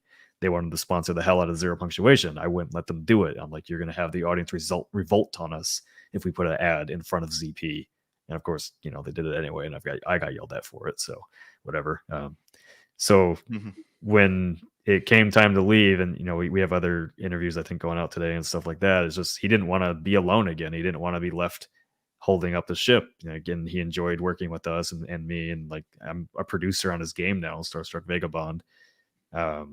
So like he had my back and I had his back, and then it's you know, I think a lot of the audience now realizes that after like our introduction video, and it's kind of funny. He kind of gave me like a eulogy, even though I'm alive. But you know, a lot of the comments when I go through and read them is like, oh wow, like, you know, they really did have each other's back, and Yahtzee and I kind of, you know, bicker at each other on streams and all that. So a lot of people thought we maybe had a contentious relationship, but you know, it was just us, you know, being bros basically. Right. So see, here's the thing. Like I would have thought that you had to have known the story would have blown up, because like Yahtzee is a big e-celeb. Jack Packard on Red Letter Media, big e-celeb. Like when I remember when the Game Grumps first split up, John and Aaron, you know, that hit mainstream news too, right? Things that like this big do tend to break out of the containment, you know. I knew like if we were successful in pulling off what Defector did, it would get picked up. I didn't realize it'd be picked up at this scale, and in Yahtzee's own words, like we kind of became overnight a little bit of a symbol of like standing up to the corporate greed of, you know, bleeding people dry for money for media. And I think that's really what the story ended up becoming, and like what a lot of the coverage was that like we walked out together, we stuck together as a team. We knew we had the talent and the value to stick together and make this thing work. Just the pace that it's working, like I straight up in our budget that I put for this to be successful, just to cover ourselves, like it would included all of our different revenue streams. And for Patreon, for the entire year, I thought we would do maybe 12,500 a month at best. And I think after today, tomorrow or so, like we're gonna be doing between like 50 and 70K a month. Pretty awesome, man. That's really good. Yeah. Just out of sheer, I don't know, morbid curiosity, when you see this and you look at Social Blade and you look at try not to look at that. and then you scroll down and you see that big old dip right there, 50,000 subscribers, and you're like, oh man, we're doing so. Oh no, they lost everybody because we left. Nick, does it make your heart swell with pride? You know, I've tried not to think too much. Like we put a lot of love into the Escapist brand, and like I know it's just a brand name, and thankfully, like the community has really listened to me when I said like the people still writing there have nothing to do with this. They're our friends. We support them. Like we want to see them continue to succeed if they can. But yeah, I mean, of course, it feels good to know that like people have our back, right? Like, and that like everything that I had worked for over 5 years, and getting people to recognize the talent and creators on the channel, and be a community of people that like actually wanted to be positive, wanted to escape to, you know, your favorite hobbies and all that, like actually stuck with us. And to like give you an idea, like the scale of this thing, our Escapist Discord by the time we left had maybe just under 5,000 people in it. The SecondWind Discord after 3 days had like almost 30,000. And I think we've hardly had to ban anybody. Like people are like on board with the vision, being positive, and like it's nice. Yeah, it's just been everything. It's been everything we could have hoped for and more. You know, if this for coming out of a bad situation.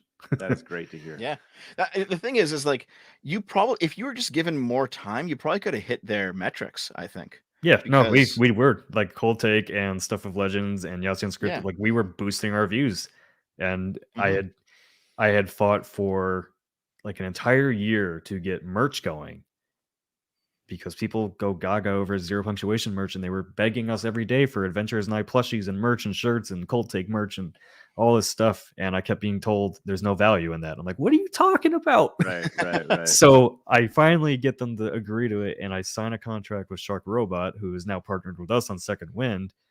And I'm fired a week later. I'm like, what the fuck? Like, I'm trying to bring you money. So everything that we're doing right now, like, we already have sponsors on board. We've got the Patreon going. We've got merch going. We've got some other deals in the back end. This is all stuff that I was trying to do for them, and I just got stopped at every turn by corporate meddling. Yeah. I mean, it's like I said, I've been watching Yossi since before he joined the Escapist, right? So I remember that period of time, maybe 10 years ago or like 8 years ago or something, where everyone just went to the channel to see the new Zero Punctuation and then didn't watch anything else that was there, and nobody cared. Oh, And in I fact, know it. when a video hit your feed, people would just comment, "What? Like, I didn't sub to this channel. What is this? Oh, why are you posting this? This isn't what I subbed to." You know what I mean? Right. Yep. And I mean, you mentioned that you were facing an uphill battle with getting your other shows off the ground, but I did check in like 6 months ago, and they were getting traction. You know, it wasn't the 100 view that it was 10 years ago. Like, they were growing, and they probably would have grown into their own thing given enough traction. Like Craig, you mentioned that if it wasn't AVGN, everyone told you to fuck off. But I mean, Pro Jared still built a brand on your site. And I think the FFS TV guys, they were on your site for a while. Didn't they build a brand too? Like, Oh yeah, it still works. Yeah, for sure. We provided a platform for. I mean, I said this yesterday. I was on a show with Camelot, but like, if you were to play the 6 degrees of separation to pretty much any YouTube creator out there, we're like 1 or 2 degrees away from everybody. You know, like, we have a relationship with at some point with pretty much everybody. And I know that's a crazy statement, but the origin story of, you know, whether, you know, like, talk about Movie Bob got to start there. Like, it was small or big, it was all touched in some way, shape, or form by what we did back then. And you know, so providing that outlet. And I think, you know, Nick, one of the things that is a struggle is when you have something that is very popular, a show that's very popular, personality that's very popular, getting that rub to other shows is it's like in wrestling. Like, you know, you have the baby face who's super over, get beat by the new heel, and the new heel gets more heat because he beats the baby face or whatever, right? And there, you know, it's the same mentality attached to it. So it's interesting to be able to get that rub from the stars. So yeah, I mean, well, you were an enthusiast. I mean, like, their entire thing was, you need to find the next Yahtzee, and I was like, why? Good luck. Like, yeah, well, if somebody has Yahtzee's numbers, why would they come work for you when they can just go independent? Like, that doesn't exist anymore. Right. And so, like, when Frost came along and popped in my inbox, and I heard his voice, and I didn't even need to see his editing or writing or anything. I just, like, that voice is going to bring people in, and boy, did it. And then it turns out, like, he is extremely smart, talented, and a fantastic writer. And now I did end up finding the next Yahtzee, and then I got fired. That was with you, sucker. That's right. Yeah. All right, we only got a few more minutes left. sorry. I mean, I had more questions, but it's fine. I'm sorry about that. Well, no, what you have? I mean, I'll tell you, Nick. How long do you have, Nick? Because that's the question. I'm good. I got nothing else right now. Yeah, just starting a company. Yeah. All right. Well, Dev, fire away. What do you have for Nick? Okay. I have one last question. It might be a question that you have to go no comment on. Yep. So I understand. How is it that they retained the Zero Punctuation IP? Because every time I've looked at, like, other creators who have joined channels, they've kept their IPs, right? Like Craig, you don't own James Rolfe's IPs. No one who worked at Channel Awesome owned, like, Spoonie owns his own IP still. You know, that the Walker brothers didn't keep it. How, like, what the hell happened there? That has nothing to do with gamers. Yahtzee, when he joined the Escapist, like, he had just started out, and like, like, his words, like, he was a dumb kid. He sold his IP to the Escapist so that, you know, he could do his show and be funded for it. So he has really never owned the ZP IP. It's always been owned by either the Escapist or the Enthusiast Gaming, or Defy Media or Alloy Media gamers, whoever. So like, no comment about, like, what's going on with it right now. It's just, he was kind of ready to do something new. It's, you know, 16 years.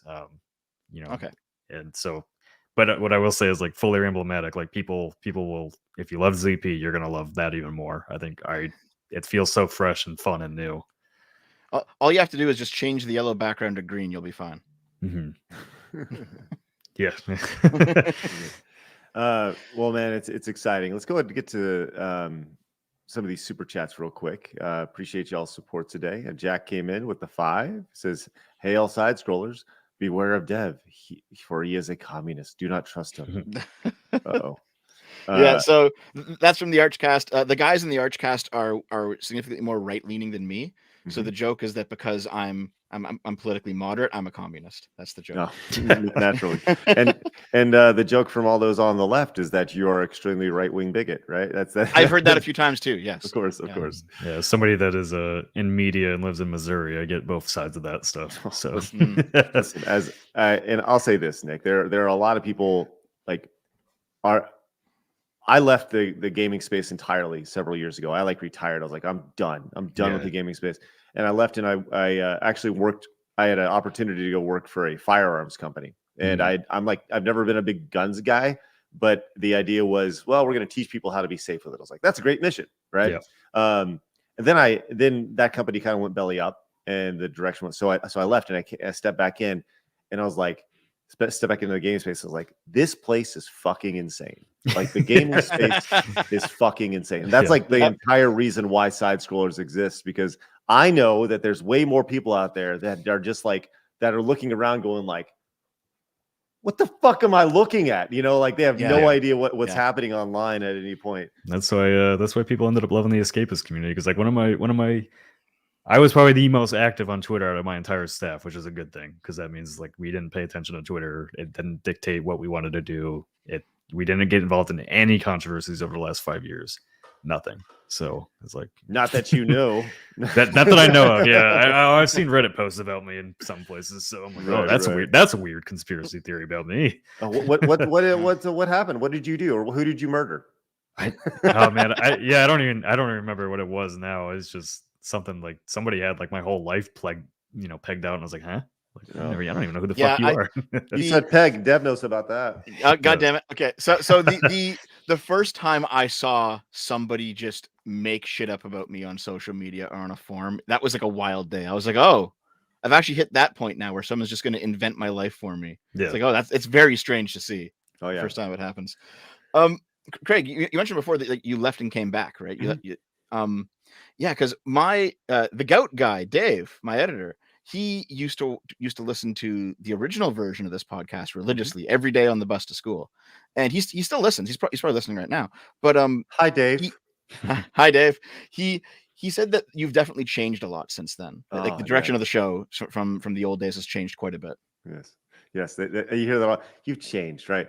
But if you were to go back and look at what Side Scrollers was, and Nick, for reference, Side Scrollers was actually the first show that was on Screw Attack in 2006. Okay. And it ran for 445 episodes over the course of better part of 10 years, right? And it was a weekly show. And if you were to go back and look at what Side Scrollers was then versus what Side Scrollers is now, you see how people go, oh, you've changed. No, I haven't. I'm literally the exact same person. We're doing the exact same things now that we did back then. We point and laugh at stupidity. That's what we do. And we did that. We did that a decade ago. We're doing it now. We did that 15 years ago. I'm still doing it now. If something is dumb, I will point and I will laugh at it. The problem is that there's just way more stupid stuff in the world than there was then, or at least we know more about it now because social media amplifies it. Oh yeah. So people say, "Oh, you changed." No, I haven't.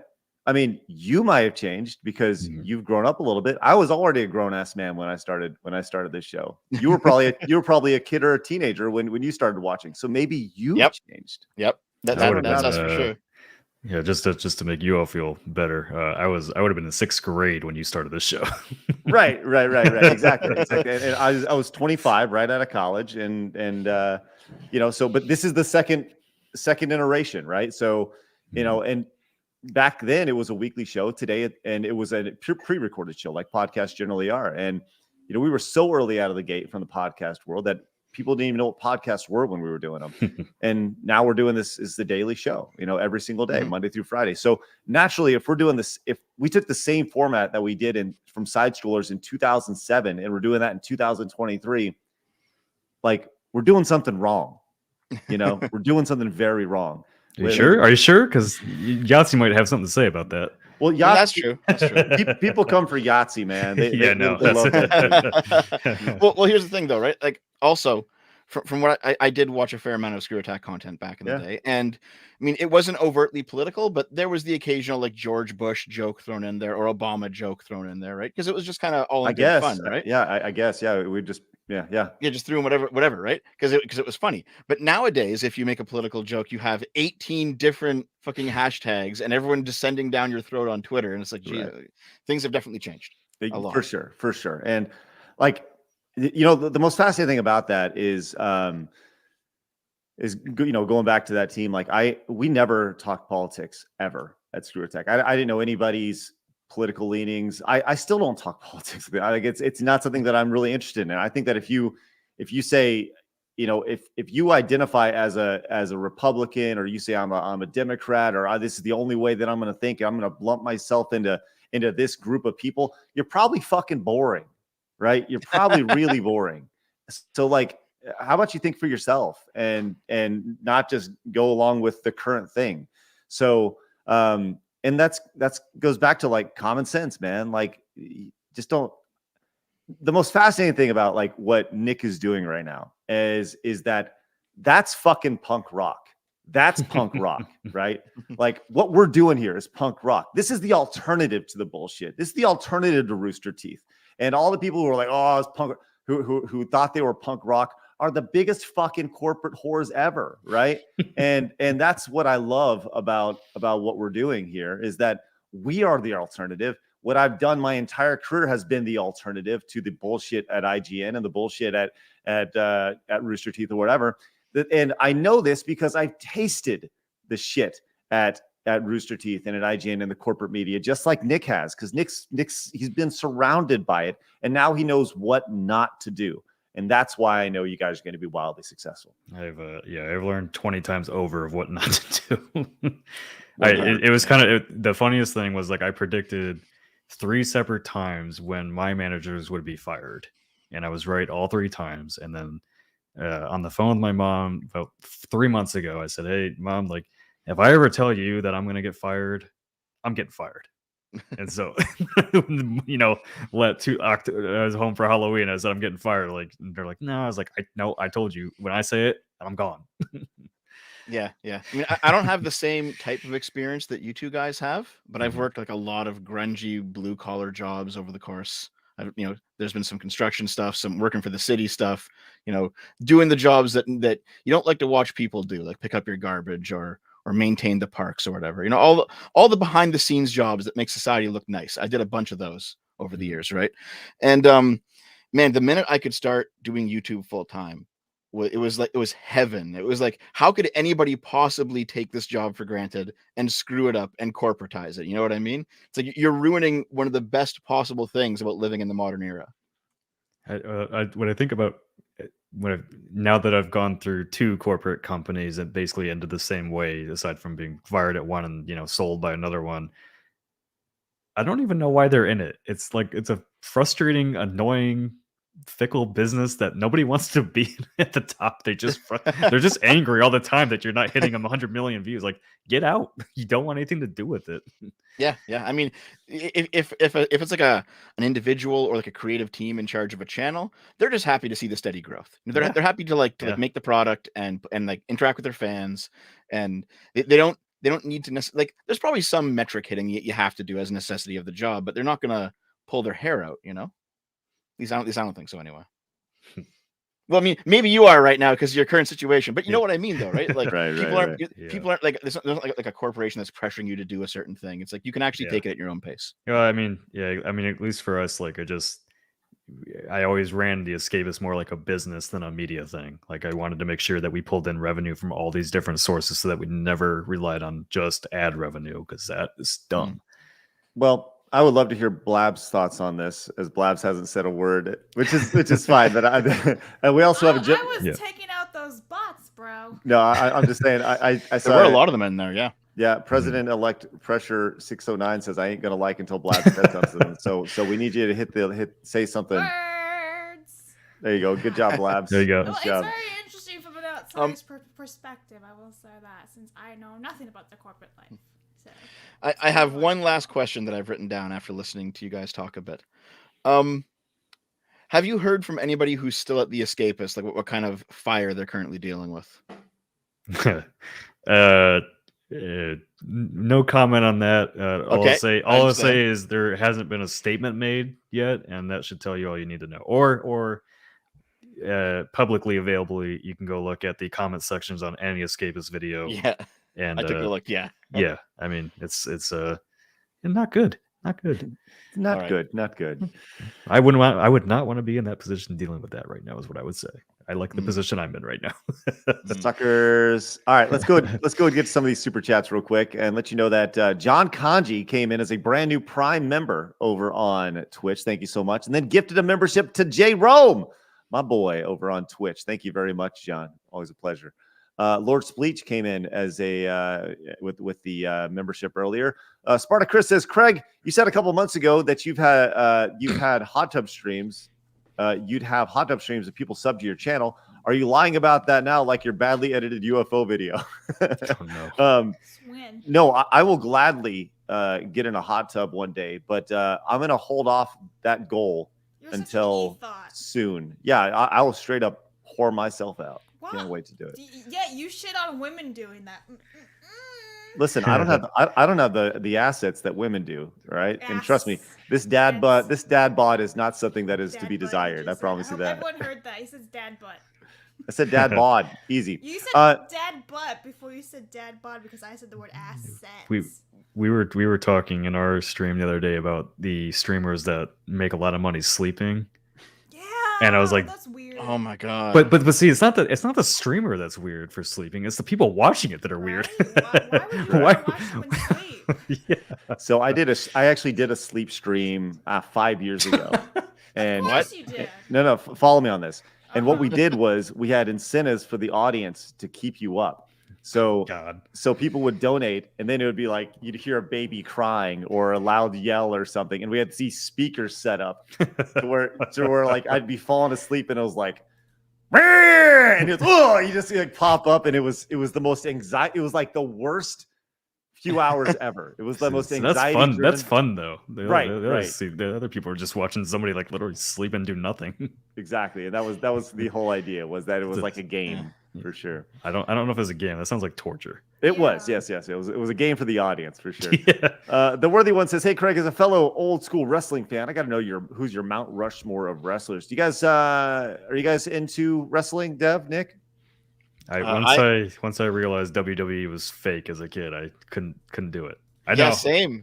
I watched as a kid, and then as soon as I realized I was out, And then I started watching UFC, and then I saw Anderson Silva break his leg, and then I was out of that too. What is this, wiggling like a gummy worm at the end of his leg? we were at a bar watching, like my dad, my buddy, and I were at a bar watching it. And this bar full of dudes, and he did a leg kick, and his leg snapped and wrapped around. And here's the thing, though, those fuckers at ESPN or whoever was airing it, not only do they show it once, they're like, let's zoom in and analyze just how bad his leg broke. And so the entire bar, you just hear men screaming like women, and they keep showing it, and you just keep hearing stop. People throwing up, like, oh man. it's like the Harry Potter like floppy limb in one of the movies. It's Yeah. exactly that.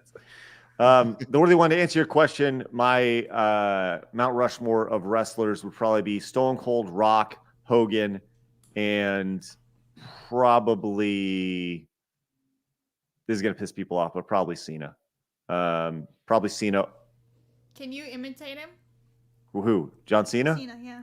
No, I can't. Yeah, you said he had a dad bod. What do you mean? No, Yeah. like, you know, the whole What the hell, it's Blabs? John Cena. All you got to do is burst through a piece of paper. Mercenary says my Mount Rushmore is Andre, probably Andre the Giant, Warrior, Hogan, and Macho Man. Oh yeah. What's the guy's name that comes out of the coffin? That's it. You don't know the Undertaker? I couldn't yeah. remember. I knew him. I couldn't remember his name. Yeah. That is my favorite like GIF ever. Is him just popping out of that thing. Throw Cena out, put the Undertaker in. I'm sorry. There's too many. I wasn't looking at a list. I got to look at a list. I don't know. Yes, you're probably Undertaker. Throw Cena out. Cena's dead to me. The Rand Man says, "Rest in peace, standing Craig." By the way, I got a standing desk. I used it for one day. That's and what I did my, too. my feet hurt. So Standing my standing desk is in my garage waiting to be sold. yeah, it was a I've poor actually investment. I've been considering getting one because I've had just a fold-out table that I've been using for about 12 years now. It's finally just collapsing and it's starting to die. And I was like, you know what? Standing desk with like a nice like soft pad for your feet, it might be okay. Yeah, but Maybe. the problem with standing desks is you have to get cords that are long enough when it stands up, and I learned that the hard yeah. way. Oh, because it pulls them all out when Yep. you turn it on. Yeah. Oh, I've Yep. seen YouTube videos of like monitors falling over and stuff.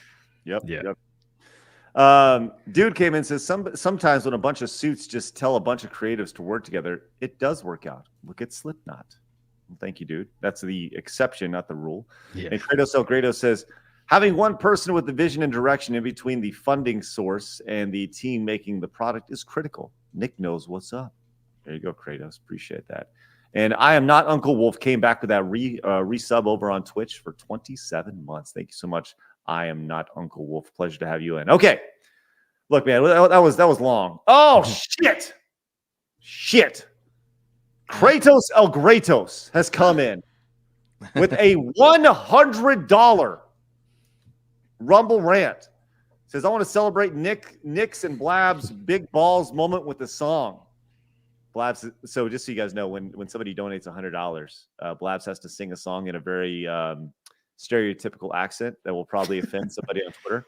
And it says the only appropriate song is one of Mazza, who's a friend of the show, Greatest Hits, presenting the chorus of AC/DC's Big Balls, sung by Blabs in a Blabs accent. What is a Blabs accent? I don't know. Is that just my accent?